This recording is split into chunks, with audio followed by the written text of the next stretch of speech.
السلام علیکم بشرا. وعلیکم السلام. کیا حال ہے آپ کا؟ الحمدللہ، آپ سنائیں. اللہ کا شکر، ٹھیک ٹھاک. اچھا، لاسٹ ویک نا ہمارا ہوا تھا ایک کوئز پروگرام انسٹیٹیوٹ میں. ہماری فیصل ٹاؤن برانچ نے اس کو کنڈکٹ کیا تھا. اور ہمارے انسٹیٹیوٹ کی یہ ٹریڈیشن رہی ہے ہمیشہ سے کہ کوئی ایک ٹاپک ہم لیتے ہیں اور اس ٹاپک کے جو مختلف ایریاز اور مختلف جو اس کے پہلو ہیں ان کو ہائی لائٹ کر کے ان کو 4 سے 5 کوئز پروگرامز میں، ٹیلنٹ شوز میں، پریزنٹیشنز میں، یعنی کسی بھی قسم کا وہ کمپٹیشن ہو سکتا ہے، اس میں ڈیوائڈ کر کے ہر برانچ کو ہم یہ ڈیوٹی دیتے ہیں کہ اس کو اپنے یہاں کنڈکٹ کروائیں. تو اس بار سیرت تھا ہمارا ٹاپک اور سیرت کا پہلا پروگرام تھا اور اس کا آغاز ہم نے اسی سے کیا کہ اللہ کے نبی صلی اللہ علیہ وسلم کی آمد سے پہلے عرب کی اور ریسٹ آف دا ورلڈ کی صورتحال، باقی جو دنیا تھی اس کی صورتحال کیا تھی. اس میں ان کا جو تھا سیاست آ گئی، ان کی معیشت آ گئی، ان کی تجارت آ گئی، ان کی تہذیب، ان کا تمدن، ان کے علوم، ان کے فنون، ان سب کو جو ہے ان سب کو مد نظر رکھ کے ایک ہم نے کوئز پروگرام ترتیب دیا. بچیوں نے اس کو تیار کیا اور اس کو پھر بڑا اچھا سا کنڈکٹ ہوا. اچھا، اس میں میں نے ایک پریزنٹیشن دی اور پریزنٹیشن دے کے میں نے اس کو بہت انجوائے کیا کیونکہ یہ ایسا پہلو تھا، ایک ایسا اینگل تھا جس پر عام طور پہ بات نہیں کی جاتی اور لوگ اس اینگل اس اعتبار سے اس کو سوچتے بھی نہیں ہیں.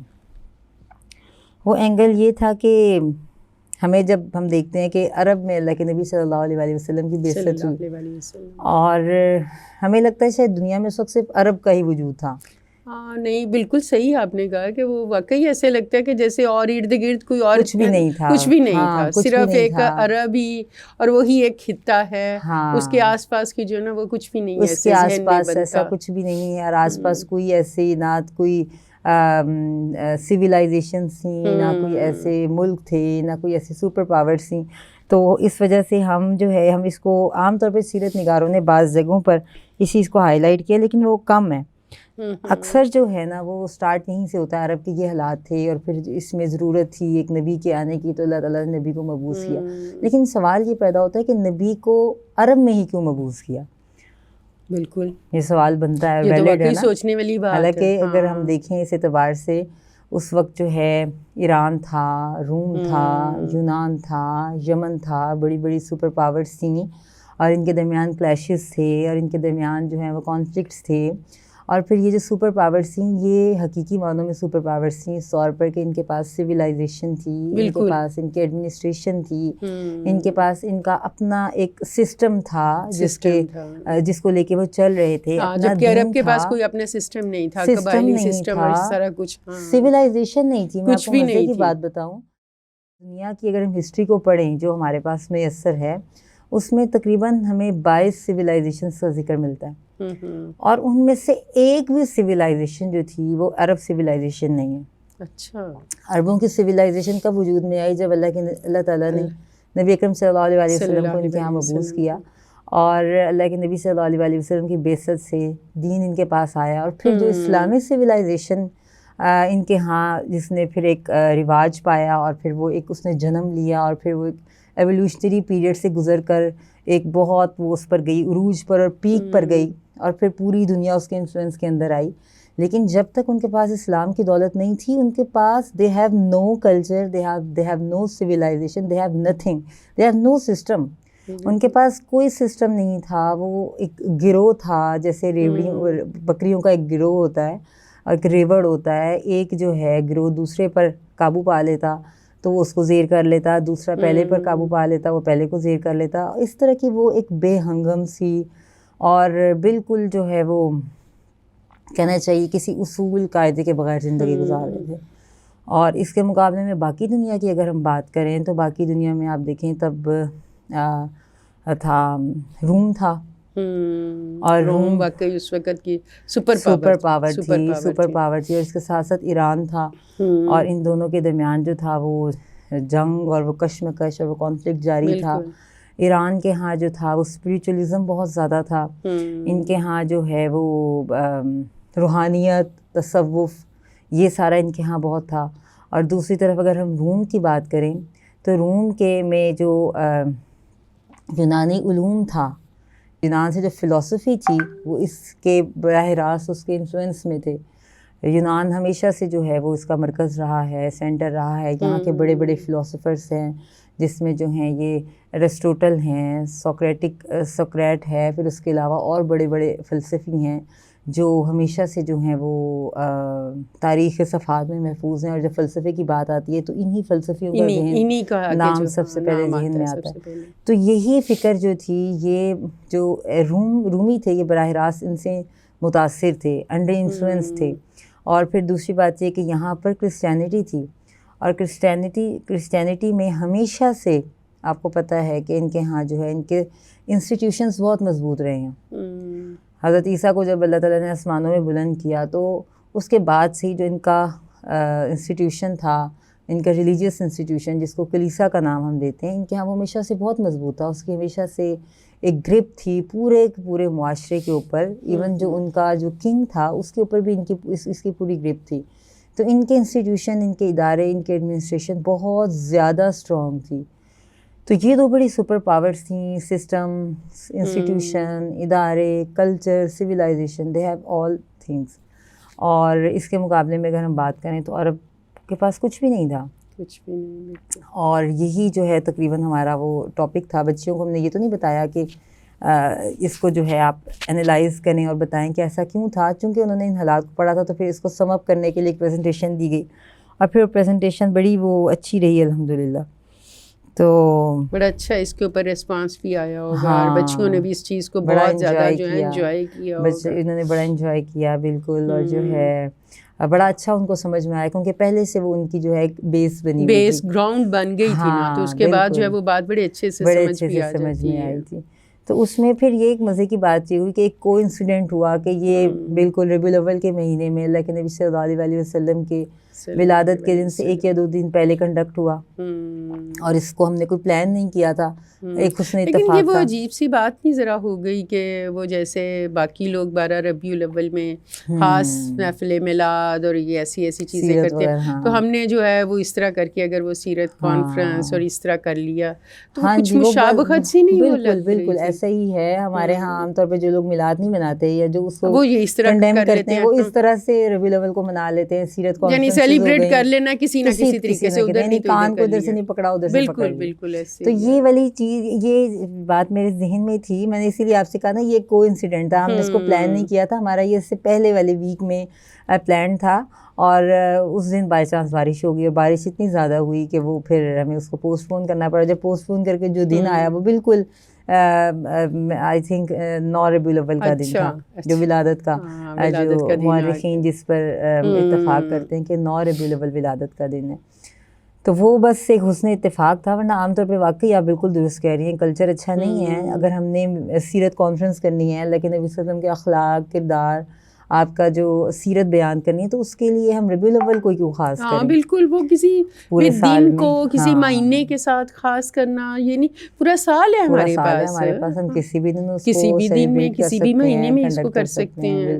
کیونکہ اس چیز سے جتنا ہم لوگ باہر نکلے نا اتنا زیادہ اچھی بات ہے. بالکل، یہ وہی گرے ایریا بن جاتا ہے. ہاں جی بالکل. ہاں تو ہم گرے ایریا کو کیوں ہم اس کو جو ہے نا انویٹ کرنے کی کوشش کریں. ہم یہی کریں کہ اس کو اس سے بچیں، اور باقی جو سارا سال ہے ہمارے پاس اس میں کہیں نہ کہیں ہم اس کو جو ہے وہ کنڈکٹ کر لیں.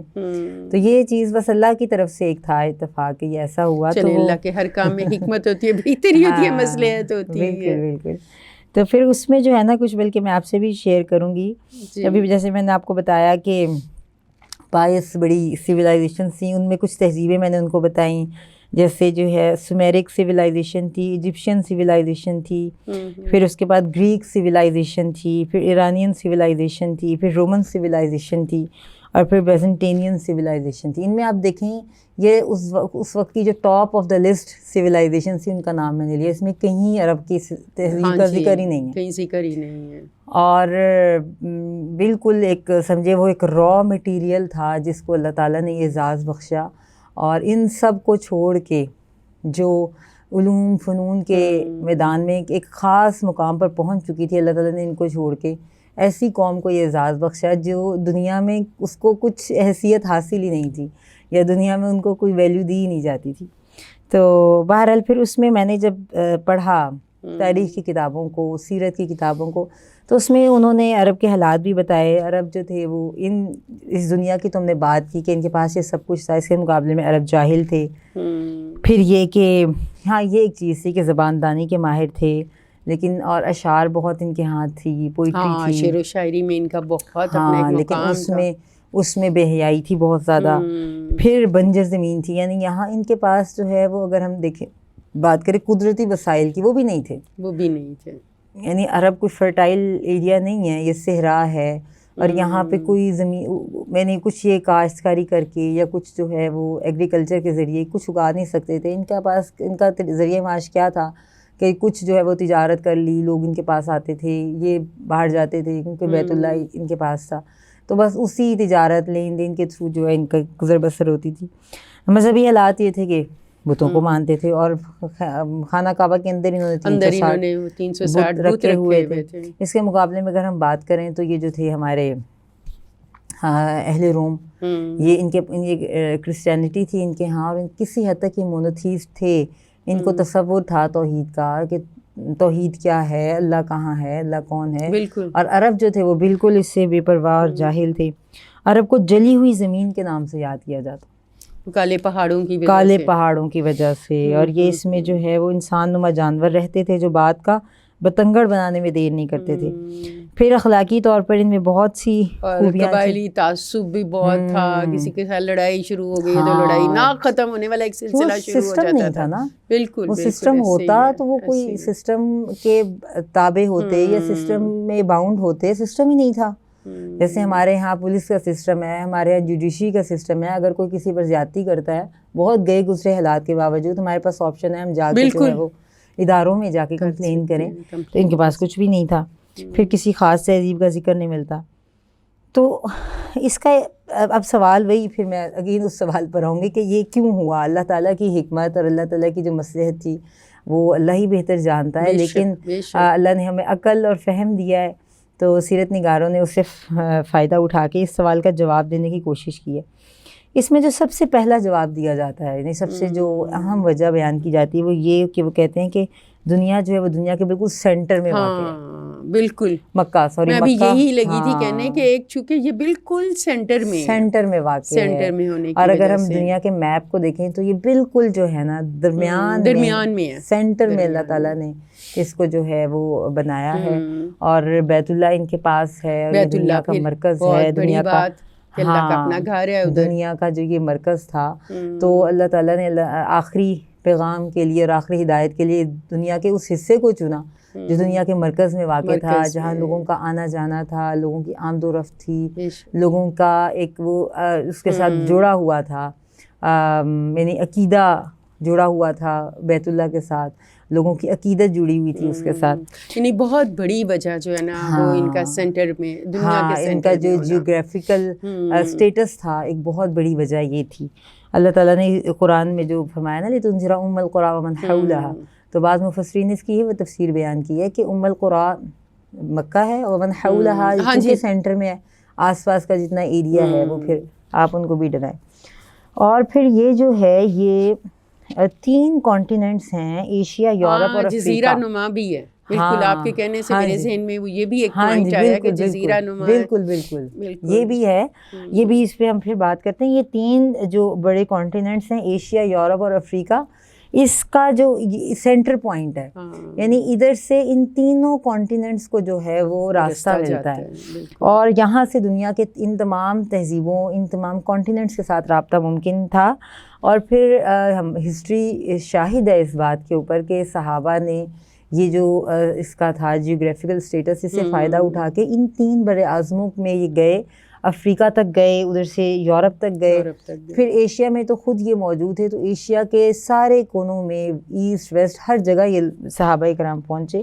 اور اسلام سے قبل کسی کو یہ عزت اللہ تعالیٰ نے نہیں دی کہ اتنے بڑے پیمانے پر کسی ایک تہذیب نے, کسی سسٹم نے انفلوئنس کیا ہو, جو اللہ تعالیٰ نے عرب سویلائزیشن کو یہ اعزاز بخشا, جن کے ہاں پہلے کچھ تھا ہی نہیں.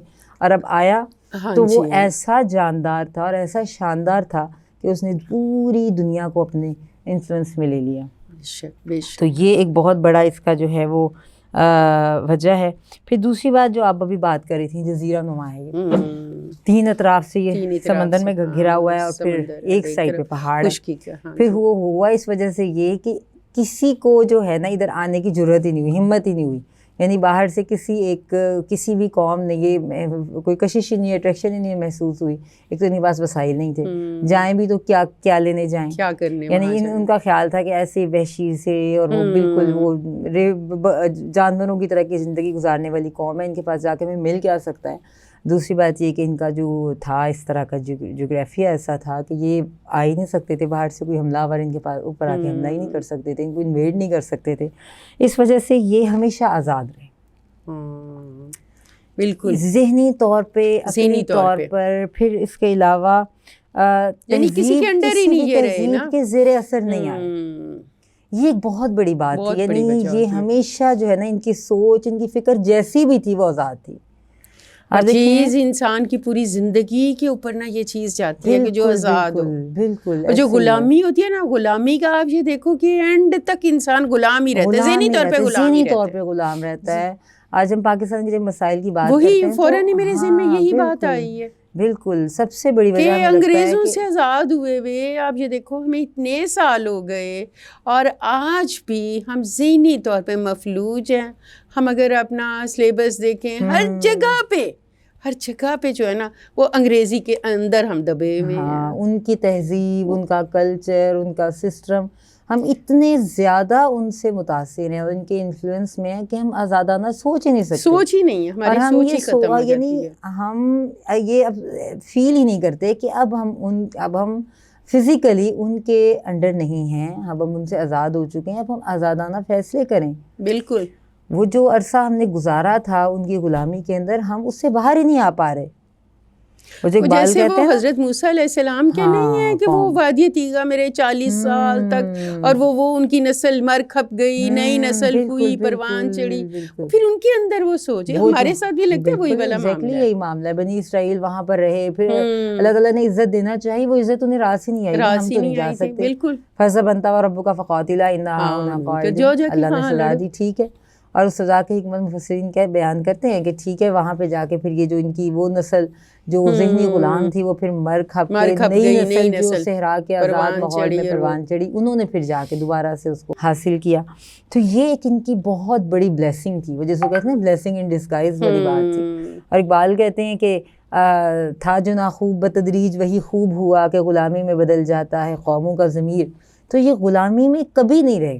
اس وجہ سے ان کی وہ جو ایک آزاد فکری کہنا چاہیے, وہ حریت فکر کی اگر ہم بات کریں, وہ اگر ہم بات کریں کہ کسی کے زیر اثر نہ ہونا, تو یہ سب کچھ جو ہے یہ ان کے اندر بتدریج موجود تھا. اور جو اب دیکھو اللہ کی حکمتیں سمجھ آتی جا رہی ہیں کہ کیا وجہ تھی عرب کو منتخب کرنے کی. بالکل. اللہ کے اپیرنٹلی دیکھیں تو یہ اللہ کا فیصلہ, اگرچہ ہمارا یقین ہے اس بات پہ کہ حکمت سے خالی نہیں ہوتا, اپیرنٹلی یہ تھوڑا سا مس میچ لگتا ہے. لیکن وہ کیا کیوں کیسے والے کوسچنز تو ذہن میں آتے ہیں, اور پھر جب غور کرتا ہے انسان تو کھلتے چلے جاتے ہیں.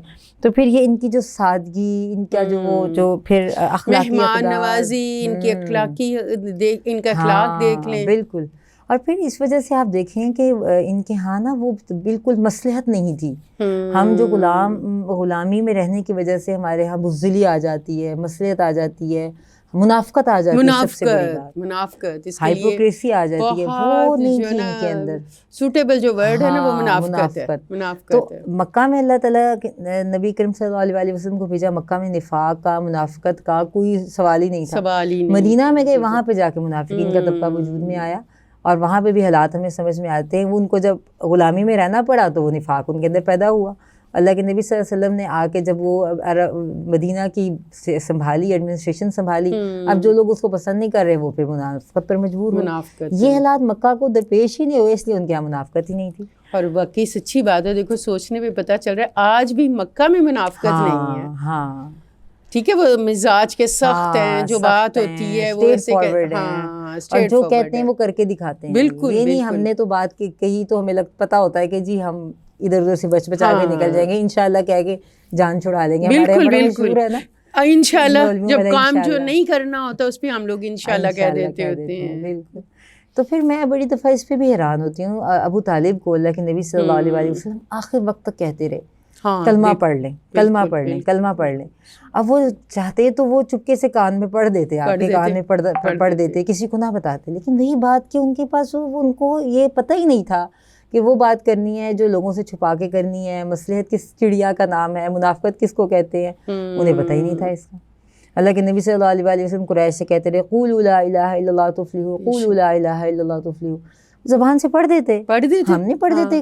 ہمیں کلمے کے تقاضوں کا احساس نہیں ہے, پاس نہیں, پھر بھی ہم پورا دن ورد کر سکتے ہیں. اس کا مطلب پورے شعور کے ساتھ جو وہ بات کہتے ہیں پورے شعور کے ساتھ کہتے تھے. اسی لیے وہ دیکھو نہیں کہہ رہے تھے. بالکل, وہ جو نہیں کہہ رہے اس کا مطلب ہے کہ وہ اس کو حق سمجھتے ہی نہیں, اور جو وہ کہہ رہے ہیں اس کو حق سمجھتے ہیں. تو یہ ایک ان کی بہت بڑی خوبی تھی جس کی وجہ سے جو ہے ان کو یہ اعزاز ملا. پھر ایک اور بہت بڑی بات ہے کہ باہر کی دنیا سے جو ان کے کوئی کنیکشنز نہیں تھے, اس کی وجہ سے ان کا جو تھا, ان کے ہاں وہاں کے نہ علوم آئے, نہ فنون آئے, نہ تہذیب آئی, نہ کلچر آیا. یہ ایک را مٹیریل تھا. اب اللہ تعالیٰ نے جب ان کو دین اسلام کی دولت سے نوازا تو دین اسلام بھی ان ساری جو تھی وہ ان ساری غلاظتوں سے پاک رہا. اور دین اسلام کی جو فکر تھی اور جو ان کا دین اسلام کا جو احکام اور پیغام تھا وہ کسی تہذیب کے انفلوئنس میں نہیں آ سکا. اور وہ جو ہے ان کا فکر فلسفہ وہ باہر ہی رہا. عرب کے پاس جو تھا وہ جو اسلام اپنے پورے اوریجنل اور خالص اور پیور فارم میں جو ہے وہ جب تک اللہ کے نبی صلی اللہ علیہ وسلم کی رحلت نہیں ہوئی اور عرب کے علاقے سے اسلام جب تک باہر نہیں نکلا وہ اسی طرح پیورٹی کے ساتھ رہا. تو لیکن جب یہ باہر نکلا ہم دیکھتے ہیں کہ جب باہر کی دنیا کے ساتھ ان کے روابط ہوئے, عرب یورپ گئے, عرب ایشیا تک گئے, پھر عرب جو ہے یہ افریقہ تک پہنچے, تو وہاں کے علوم فنون فلسفی کے ساتھ دین اسلام کا جب وہ ہوا, ایک کنورسیشن ہوئی, ایک مکالمہ ہوا, ایک ڈائلاگ ہوا, تو پھر اسلام کی تھیولوجی کے اوپر جو ہے وہ پھر حملے ہونے لگے. پھر علم الکلام وجود میں آیا. پھر اس کے بعد یہ بحثیں ہونے لگیں استوال العرش کا کیا مطلب ہے, اللہ کے ہاتھوں سے کیا مراد ہے, ہاتھ ہیں تو وہ ہاتھ کیسے ہیں. یہ جو ساری اس طرح کی بحثیں ہیں, یہ ان بحثوں کا آغاز ہی تب ہوا جب عرب کے فطری سادہ ماحول سے دین اسلام نکل کے باہر پہنچا. عرب اتنے سمپل تھے, اتنے سادہ تھے. اللہ کے نبی صلی اللہ علیہ وسلم پڑھ لی, زکوٰۃ دو, دے دی. اب اس کا سٹیٹس کیا ہے, وہ فرض ہے, وہ واجب ہے, وہ نفل ہے, وہ مستحب ہے. اس سب سے اپارٹ فرام اٹ انہوں نے جو ہے بس آمنا و صدقنا کہا تھا, اللہ کے نبی صلی اللہ علیہ وسلم کی رسالت کو تسلیم کیا تھا, اللہ کو رب مانا تھا, تو جو حکم دیا گیا انہوں نے اس کو تسلیم کیا. تو اس وجہ سے بھی جو ہے وہ ایک بہت بڑی اس کی وجہ ہے. پھر ایک بڑی بات عربی زبان کی فصاحت, بلاغت, اور پھر عربی زبان کی تو بہت یونیورسل لینگویج ہے.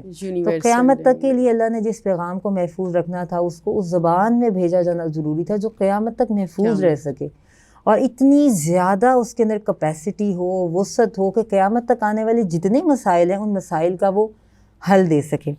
پھر مزے کی بات ایک اور یہ کہ اہل عرب کا جو حافظہ تھا وہ بہت جو ہے اس کی کوئی میچ لیس تھا. انہیں دیکھو لکھنا پڑھنا تو آتا نہیں تھا, وہ یاد کیسے رکھتے تھے, وہ یاد ہی تو رکھتے تھے.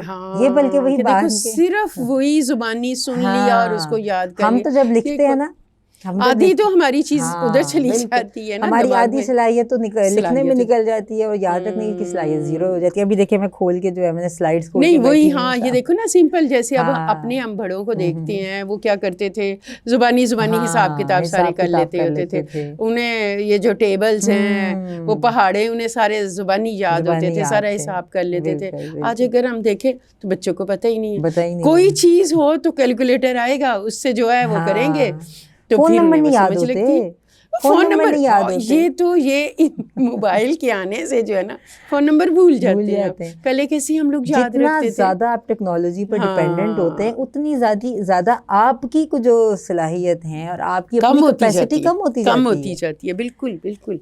تو یہ بس ان کے ہاں چونکہ یہ سب کچھ نہیں تھا, ان کا کسی چیز پر وہ تھا ہی نہیں, انحصار ہی نہیں تھا, ان کو لکھنا پڑھنا ہی نہیں آتا تھا. جو تھے گنے چنے وہ بھی اپنا کاغذ قلم چھپا کے رکھتے تھے کہ یہ انہیں لگتا تھا کہ یہ کوئی معذوری ہے, یہ کوئی کمزوری ہے. اگر ہم کسی کو یہ بتائیں کہ ہم یاد نہیں رکھ سکتے اور ہمیں اس کو یاد رکھنے کے لیے لکھنا پڑتا ہے تو اس کو چھپا کے لکھا تو یہ ان کے ہاں ایک ایپ تھا ان کا.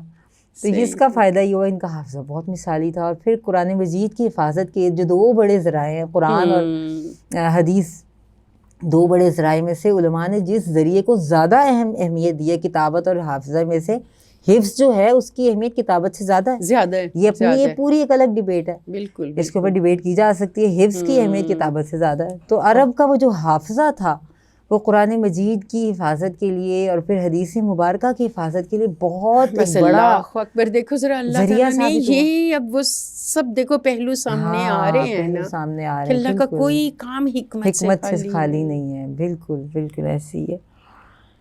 پھر یہ کہ یہ ان کے پاس صلاحیت تھی، لیکن ابھی ان کی صلاحیت کا اس طرح اظہار نہیں ہوا تھا. ان کے پاس لیڈرشپ کی صلاحیت تھی لیکن لیڈرشپ کی صلاحیت کا اظہار نہیں ہوا تھا.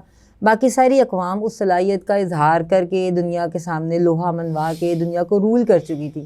تو اب یہ ان کا وقت تھا، یعنی اب ان کا تو ڈاؤن فال شروع ہونا تھا نا. انہوں نے اب عروج پہ جانا تھا اور پھر صلاحیت ان کے پاس تھی. تو اس اعتبار سے باقی قوموں کے مقابلے میں یہ زیادہ کیپیبل تھے کہ یہ زیادہ جو ہے اچھا پرفارم بھی کر سکتے ہیں، کیونکہ ابھی انہوں نے اس طرح اپنی صلاحیت کا نہ لوہا منوایا نہ اظہار کیا ہے. ابھی ان کے پاس بہت کیپیسٹی ہے اور ابھی ان کے پاس بہت زیادہ چانسز ہیں اور بہت زیادہ رجحان ہے اس بات کا ان کے اندر کہ وہ زیادہ بہتر لیڈر ثابت ہو سکے ان کے مقابلے میں. پھر ایک دیکھیں یہ اتنا بڑا معجزہ تھا کہ باقی دنیا ان کو سمجھتی تھی غیر مہذب، غیر متمدن، جاہل سمجھتی تھی. اس وجہ سے عرب کا رخ کرنا پسند نہیں کرتے تھے. تو یہ اللہ کا اتنا بڑا معجزہ تھا کہ اللہ تعالیٰ نے معلم اعظم نبی اکرم صلی اللہ علیہ وآلہ وسلم کو بنایا. قیامت تک کے تمام انسانوں کے معلم اعظم ہیں. اور جنم ان کا کہاں ہوا؟ اس جاہل، غیر متمدن، غیر مہذب معاشرے میں جنہیں باقی دنیا کسی خاطر میں ہی نہیں لاتی، یعنی ادھر کا رخ کرنا یہ لوگ گوارہ نہیں کرتے تھے. وہاں جا کے کیا ملے گا ہمیں؟ وہاں پہ تو بھیڑ بکریاں رہتی ہیں، وہاں پہ تو جانور نما انسان رہتے ہیں، وہ تو جلی ہوئی زمین ہے، وہاں جا کے ہم کیا کریں گے؟ تو اس جگہ پہ یہ اللہ کا معجزہ تھا. اللہ تعالیٰ نے یہی بعثت اللہ کے نبی صلی اللہ علیہ وسلم کی ہوئی ہوتی ایران میں یا روم میں تو وہ سارے ایسی عقل فہم کی، شعور کی، فلسفے کی باتیں کرتے تھے. آپ صلی اللہ علیہ وسلم بھی وہاں پہ ایسی بات کر لیتے تو وہ پھر وہ معجزہ نہ رہتا، معجزہ نہ رہتا، وہ پھر معجزہ نہ رہتا. بالکل بالکل. پھر یہ اپنی زندگی انہوں نے اتنی مشقت کے ساتھ صحرا میں زندگی پوری گزاری. دنیا کے لیے بھی دیکھو نا یہ کتنا بڑا معجزہ ہے کہ بھی ایک بالکل جاہل گئے گزرے لوگ اور ان کو جو ہے اٹھا کے ایک دم اوپر اللہ تعالیٰ لے آئے. یہ چھوٹا معجزہ تو نہیں ہے. بالکل کتنا بڑا معجزہ. اور صرف آپ دیکھیں 23 سال کے عرصے میں، 23 سال کے عرصے میں 23 سال کا عرصہ قوموں کی زندگی میں کوئی اس کی اہمیت نہیں ہوتی، کوئی وہ معنی نہیں رکھتا. 23 سال میں اللہ تعالیٰ نے انہیں فرد سے اٹھا کے عرش پہ پہنچا دیا. بالکل بالکل. پھر وہ یہ لوگ وہاں پہ صحرا میں رہتے تھے، سخت کوش تھے، مشقت کے عادی تھے، محنت کے عادی تھے. تو دین اسلام کو آگے پہنچانے کے لیے جس مشقت کی ضرورت تھی، غزوات میں جیسے انہوں نے جانیں دی ہیں، بالکل انہوں نے جو ہے آپ کی خاطر خون بہایا ہے، اور آپ کے جسموں پہ لگنے والے جو نیزے تھے اور خنجر تھے اور تیر تھے وہ انہوں نے اپنے جسموں پہ سہے ہیں. تو یہ جو مشقت تھی یہ قربانی یہ عربی دے سکتے تھے، قول کے سچے، بات کے پکے.